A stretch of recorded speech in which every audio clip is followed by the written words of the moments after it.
तो दोस्तों UP PCS test series की एक और वीडियो में आपका स्वागत है। जो टेस्ट सीरीज है ये बिल्कुल आपके लेटेस्ट ट्रेंड ऑफ पैटर्न के हिसाब से है। मॉडर्न हिस्ट्री की टेस्ट सीरीज हम लोग कर रहे हैं। बढ़िया क्वेश्चन से जरूर प्रैक्टिस करिएगा, ठीक है। टेस्ट सीरीज पूरी लगानी है आपको। तो देखो 11th क्वेश्चन से स्टार्ट करना है। इसमें बोला जा रहा है कि इनकरेक्ट ऑप्शन बताइए जरा, निम्नलिखित में से गलत विकल्प चुने। ठीक, पहला आपका जो स्टेटमेंट है उसमें क्या बोला गया है कि भैया 1918 में, आपको पता है कांग्रेस के हर साल जो है सेशन होते थे, लेकिन 1918 में ना कांग्रेस के 2 सत्र हुए हैं, आपके 2 सेशन हुए हैं। तो ये वाला स्टेटमेंट बिल्कुल सही है, इनकरेक्ट नहीं है, बिल्कुल सही है। ठीक, बी वाले में क्या बोला जा रहा है, इसमें बोला जा रहा है जो एक सेशन हुआ है कांग्रेस का वो बॉम्बे में हुआ है, लेकिन अध्यक्षता किसने करी, सरदार वल्लभ भाई पटेल ने। तो ये वाला आपका गलत है। तो सरदार वल्लभ भाई पटेल ने अध्यक्षता, आपकी चेयरमैनशिप नहीं थी उनकी, अध्यक्षता उन्होंने नहीं करी थी। जो अध्यक्षता थी वो थी आपके सैयद, याद कर लेना नाम, सैयद हसन इमाम की। ठीक है, सैयद हसन इमाम की, ध्यान रखना। फिर आपका 1918 में दूसरा सत्र हुआ, वो कहाँ हुआ था, दिल्ली में। उस टाइम पे चेयरमैन कौन थे, अध्यक्षता किसने करी थी, वो करी थी आपके मदन मोहन मालवीय ने। तो ये सी वाला भी बिल्कुल सही है। ठीक, फिर बोला जा रहा है कि पंजाब को पूरी तरीके से आपका किसके शासनकाल में कब्जा किया गया, तो वो लॉर्ड डलहौजी के टाइम पे 1849 में। तो डी वाला भी बिल्कुल सही। तो आपको ये चीज समझ में आई, 3 स्टेटमेंट जो आपकी सही है, लेकिन क्वेश्चन पे और फिर से इसको मैं सबको इरेज कर दे रहा हूँ, जो टिक मार्क लगा दिए ना। क्वेश्चन में क्या बोला जा रहा है, क्वेश्चन में बोला जा रहा है कि कौन से वाला जो है इनकरेक्ट है, कौन से वाला इनकरेक्ट है। तो भैया बी वाला जो है ना ये इनकरेक्ट है। तो करेक्ट आंसर कौन सा होगा, वो होगा बी वाला। ठीक है, जो गोला भरोगे। समझ में आया। अगला क्वेश्चन देखते हैं। अब देखो आपका क्या था, लॉर्ड वेलेस्ली ने आपकी भैया सहायक संधि लेके आए थे, वो आपका सब्सिडियरी अलायंस। इसमें यही बोला जा रहा है करेक्ट ऑप्शन बताइए कि किस किस राज्य को कौन से साल में उन्होंने सब्सिडियरी अलायंस से जोड़ा। ठीक, तो भैया मैसूर को आपका 1799 में जोड़ा, बिल्कुल सही है।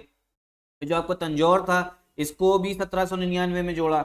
अवध को 1801 में जोड़ा। ठीक है, और फिर जो भोसले के बेरार थे, ठीक है, भोसले ऑफ बेरार, उस उनको कब जोड़ा गया, वो जोड़ा गया आपके 1803 में। ठीक है, 1803 में जोड़ा गया था बरार के भोसले को। ठीक है, तो भैया करेक्ट आंसर कौन सा है।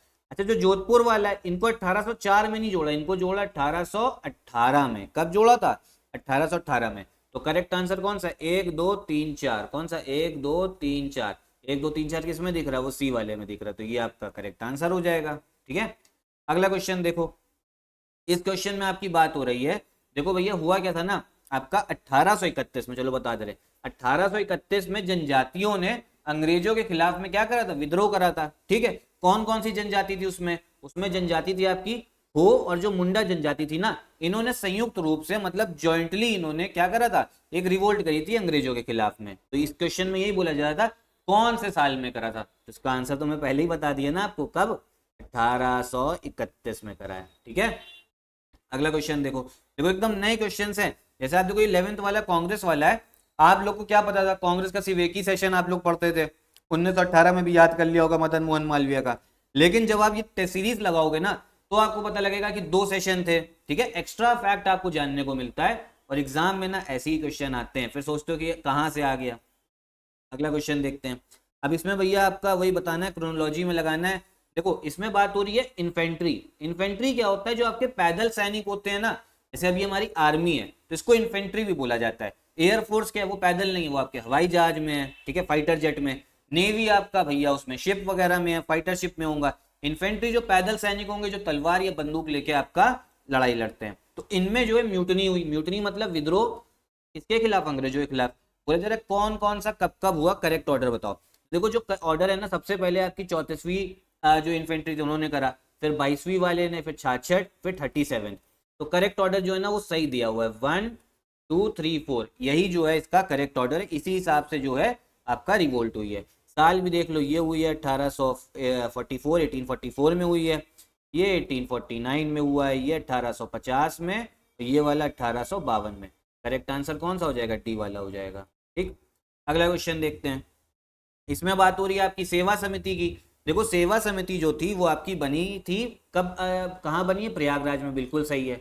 काम क्या था सेवा समिति का, देखो कभी मान लो बाढ़ आ गई या कभी बहुत ज्यादा बीमारी फैल गई, तो उस समय पे क्या कहते हैं, कौन आपकी सहायता करेगा। समझ में आया। तो इसके लिए सेवा समिति बनाई गई थी कि भैया उस समय पे सरकार के पास भी ना जो आपकी पावर है वो कम पड़ जाती है, मैन पावर। तो उसके लिए बाकी एनजीओ, जैसे आज के समय में एनजीओ आते हैं, कोरोना के टाइम पे देखा था ना, सबने हेल्प करी थी। तो ऐसी उस समय पे सेवा समिति बनी थी, ठीक है। कब बनी है? 1914 में, बिल्कुल सही, प्रयागराज में 1914 में। फिर किसने स्टैब्लिश करा था? हृदयनाथ कुंजरू ने, ठीक है, हृदयनाथ कुंजरू ने करा था, ये भी बिल्कुल सही है। फिर फोर्थ वाले में बोला जा रहा है बाल गंगाधर तिलक को भैया 2 आर्टिकल लिखने के लिए चार्ज करा गया था, तो ये गलत है। इनको चार्ज करा गया 3 बार, 3 टाइम्स करा गया है। मतलब ये अपना जो इनका आपका न्यूज़पेपर था ना केसरी, उसमें अंग्रेजों के खिलाफ में क्या कर दिया, कोई लिख दिया, तो जिससे अंग्रेज नाराज हो गए, फिर इन पे आरोप लगते थे। तो 2 बार नहीं हुआ है, वो हुआ है आपका 3 बार हुआ है, ठीक है, 3 बार। तो फोर्थ वाला जो है ना ये गलत है। क्वेश्चन में बोला जाता है करेक्ट बताओ, तो करेक्ट भैया 1 2 3, बी वाला जो है ना ये सही, ठीक है। समझ में आ रहा है ना, इंपॉर्टेंट क्वेश्चन है।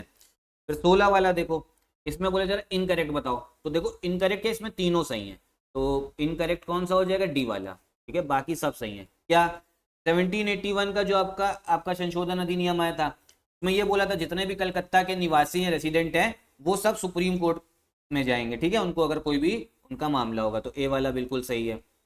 फिर 1773 आपको पता है रेगुलेटिंग एक्ट, उसमें जो गवर्नर थे बंगाल के, उनको उनका डिजिग्नेशन कर दिया था गवर्नर जनरल, गवर्नर से गवर्नर जनरल, ठीक है, और एक एग्जीक्यूटिव काउंसिल बनाई थी, ये भी बिल्कुल सही। फिर 1858 में तो आपका जो एक्ट आया था, उससे ये बोला गया कि जितनी भी सत्ता है ना वो ईस्ट इंडिया कंपनी से किसके पास चली जाएगी? British crown. तो तीनों सही है, करेक्ट आंसर होगा आपका डी वाला। अगला क्वेश्चन देखते हैं, इसमें क्या बोला जा रहा है, इसमें भैया करेक्ट आपका बताना है करेक्ट आंसर कौन सा है। देखो करेक्ट आंसर अगर हम देखें, पहले लॉर्ड मायो के बारे में, फिर Lord Minto, Lord Lansdowne, Lord Canning के बारे में, ठीक है। तो जो करेक्ट आंसर है वो है आपका बी वाला है, ठीक है, कौन सा? बी वाला है। तो लॉर्ड मिंटो के समय पे ही चालू हुआ था एंटी बैंग भांग मूवमेंट और स्वदेशी मूवमेंट, ठीक है, बंग भंग विरोधी आंदोलन। ये किस लिए था? समझ लो, ये था आपका एंटी की बात हो रही है, ठीक है, बंग भंग विरोधी आंदोलन। जब आपका पार्टीशन होना था ना बंगाल का 1905 में, जब बता दिया गया था, तो उस समय पे स्वदेशी आंदोलन चालू हुआ कि हमें क्या करना है, किसके लिए? कि बंगाल का विभाजन ना करो, ठीक है, कि हम अंग्रेजों का जो सामान आ रहा है ना अंग्रेजों का इंग्लैंड से, उसको यूज नहीं करेंगे, भारत का ही इस्तेमाल करेंगे जो भारत में बना हुआ है। तो ये आपका लॉर्ड मिंटो, तो करेक्ट आंसर आपका बी वाला है। अगला क्वेश्चन देखते हैं, इसमें भी आपका क्रोनोलॉजिकल ऑर्डर बताना है, कब कब कौन आया। सबसे पहले तो आपके प्रिंस ऑफ वेल आए, विजिट करी 1875 में भारत में, ठीक है।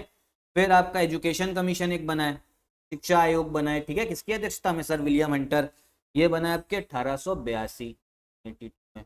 रेलवे बोर्ड लॉर्ड कर्जन के समय 1905 में। फिर मॉन्टेग्यू डिक्लेरेशन 1917 में, ठीक है। तो करेक्ट ऑर्डर आपका कौन सा हो जाएगा भैया? देखो डी वाला, ठीक है। अगला क्वेश्चन क्या है, इसमें बोले जा रहा है करेक्ट बताइए, इसमें 19 वाले में करेक्ट बताओ। पहला आपका 1813 का चार्टर एक्ट, तो इसमें ये बोल दिया गया था जो आपके ईसाई मिशनरी थे ना, उनको भारत में जाकर ईसाई धर्म के प्रचार प्रसार की आज्ञा दे दी गई, ठीक है, कि आप जाओ अपना धर्म के बारे में बताओ और यहाँ पे लोगों को क्या करो, जो उनका धर्म है अपने धर्म से किसमें कन्वर्ट करो? क्रिश्चियनिटी में। तो कौन से एक्ट में उनको परमिशन दी थी? 1813, बिल्कुल सही। फिर 1833 वाले में कंपनी की जो मोनोपोली थी, मतलब सिर्फ कंपनी ईस्ट इंडिया कंपनी व्यापार कर सकती है चाय और चीन के साथ में, तो उसको भी समाप्त कर दिया गया था, बिल्कुल सही, दूसरे वाला। फिर 1884 का पिट्स इंडिया एक्ट था, इसमें यह बोला गया था कि जो भैया ईस्ट इंडिया कंपनी के पास में भारत में उनका जो जमीनें हैं, जो कब्जा है, वो उनकी नहीं है, वो किसकी है? ब्रिटिश ऑक्यूपाइड इंडियन टेरिटरी, ये नाम इस्तेमाल किया गया था, ब्रिटिश अधिकृत भारतीय क्षेत्र। मतलब ईस्ट इंडिया कंपनी तुम थोड़ा दब के रहो, किससे? ब्रिटेन की संसद से। तीनों सही है, करेक्ट आंसर होगा आपका डी वाला, ठीक है। चलो अगला क्वेश्चन, लास्ट क्वेश्चन देखते हैं इस वीडियो का हम लोग, ठीक। क्या बोला जा रहा है इसमें भी ये करेक्ट आंसर बताइए। तो 1858 में क्या करा गया था? भारत का जो शासन था वो कंपनी के हाथों से किसको दे दिया गया था? ब्रिटिश ताज को, ये मैं बता चुका हूँ अभी पहले ऊपर क्वेश्चन में, बिल्कुल सही। फिर एक और 1858 में एक चीज चेंज हुई कि जो गवर्नर जनरल थे ना, गवर्नर जनरल ऑफ इंडिया बोला जाता था उस समय तक, उनको डेजिग्नेशन चेंज करके अब क्या हो गया? वाइसरॉय बोल दिया। 1773 में क्या हुआ था? गवर्नर को चेंज करके गवर्नर जनरल ऑफ बंगाल करा गया। फिर बीच में एक बार गवर्नर जनरल ऑफ इंडिया करा गया, और फिर क्या करा गया 1858 में? सीधा वाइसरॉय, ठीक है, दूसरे वाला भी बिल्कुल सही। तीसरे वाला स्टेटमेंट देखते हैं, इसमें क्या बोला जा रहा है कि सेक्रेटरी ऑफ इंडिया और इंडिया काउंसिल एस्टैब्लिश करी गई थी, ये भी बिल्कुल सही। भारत सरकार आपका अधिनियम 1858 के अंतर्गत भारत सचिव तथा भारत परिषद की स्थापना की गई, बिल्कुल सही है। और फिर बोर्ड ऑफ कंट्रोल और कोर्ट ऑफ डायरेक्टर को भंग कर दिया गया, एबॉलिश कर दिया गया था, ठीक है, समाप्त कर दिया गया था। फोर्थ वाला भी बिल्कुल सही। करेक्ट आंसर कौन सा हो जाएगा? डी वाला। ठीक है, इतने ही आपके क्वेश्चंस थे। देखो जो क्वेश्चन है ना, मैं एक चीज आप सुन लो, ठीक है, इंपॉर्टेंट क्वेश्चंस है। टीम जो है मेहनत करती है आपके लिए, नए नए क्वेश्चंस बनाती है, क्योंकि देखो अब क्या है ना, आयोग जो है आपसे यूपी पीसीएस एग्जाम में ऐसा नहीं कि जो पीवाईक्यू है वही सीधा सीधा पूछ ले रहा है। पीवाईक्यू तो आते भी नहीं है यार, बस आइडिया लेने के लिए होते हैं। पिछले 5 साल के देखो, ज्यादा से ज्यादा पीवाईक्यू से कितने आ जाएंगे? 5 6 7 क्वेश्चन, 10 क्वेश्चन मान लो मैक्सिमम टू मैक्सिमम। उसके बाद में सब नए क्वेश्चन होते हैं। तो ये नए क्वेश्चन आप प्रैक्टिस कर पाओ ना, इसके लिए सीरीज है, हेल्प करेगी। जो आपका सिंसियर स्टूडेंट जो सीरियस, उनको समझ में आएगा। ठीक है, और जो अगर सीरियस नहीं हो, मेरी एक बार राय मानो, जरूरी है सीरीज अच्छे से फॉलो करो। ठीक है, ये वीडियो भी खत्म करते हैं। साथ ही साथ यूपी पीसीएस 2024 प्री के लिए क्रैश कोर्स स्टार्ट हो चुका है, उसको भी ज्वाइन कर सकते हो। कैसे करोगे? इन नंबर पे कॉल करके। यही वीडियो खत्म करते हैं। नमस्कार।